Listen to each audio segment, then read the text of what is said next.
Bratz, the AirRes virtual reality mask is an accessory that I absolutely had to talk about with all of you because one, it's extremely bizarre, and two, it's actually something I kind of hypothesized over a year ago when I was playing that game Freediver Triton Down, where you had to swim underwater and you had to refill your oxygen stations. I was talking about how, what if there was actually a device that made you hold your breath in between and how frightening and real that is. I'm not gonna lie, actually putting the snorkel in my mouth really added to some freaky realism before the dive, because that kind of felt like back in the day. The fact that I may not have any actual air to breathe under here, so this would actually be extremely creepy and terrifying in real life. Let's talk about this.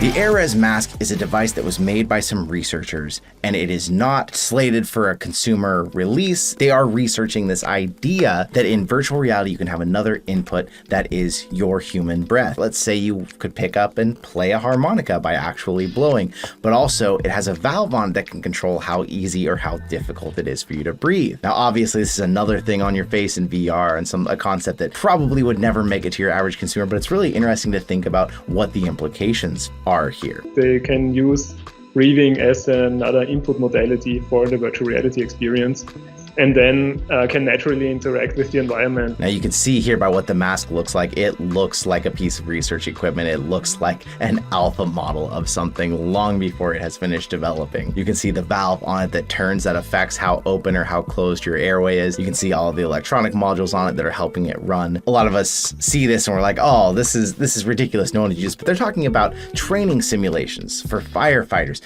where when you get into an area where the fires or where there's more smoke, you're gonna have a harder time breathing, using this to also help people in therapy with different types of breathing techniques. They're bringing up a lot of really cool concepts about what this could potentially do, not really for the gaming side of virtual reality. Obviously, I see this and I start immediately thinking about like that game, Freediver Triton Down. What if this thing would close and you could only breathe in at the oxygen points while you were swimming? It would add a visceral terror to the games. If you are someone out there who's ever tried haptics, any sort of feedback like that, you realize quickly that virtual reality can be scary in way of horror games and jump scares. But when you add any sort of feedback to your body that makes your body start to think, okay, this is a real situation, I can feel real feelings, it ups the terror level a lot. You affect your ability to breathe while playing a virtual reality game. It's gonna be absolutely frightening and probably too much for your average player to handle. I like the idea they bring up of being able to use this to play wind instruments in VR or blow out birthday candles, although we have seen concepts of that already in VR. You look back to games on PSVR like Astrobot,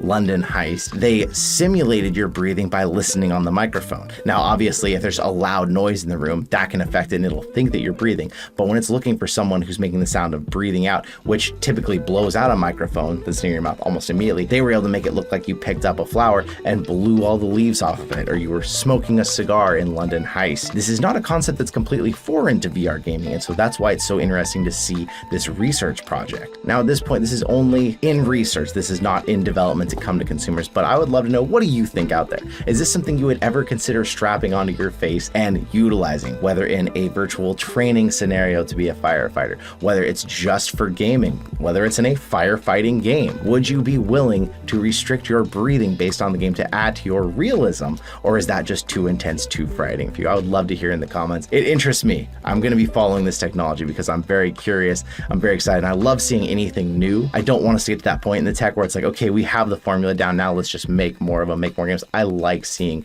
more new ideas like this. So let me know what you think. I want to say thank you for coming out and being here with me today. I will see you in another reality.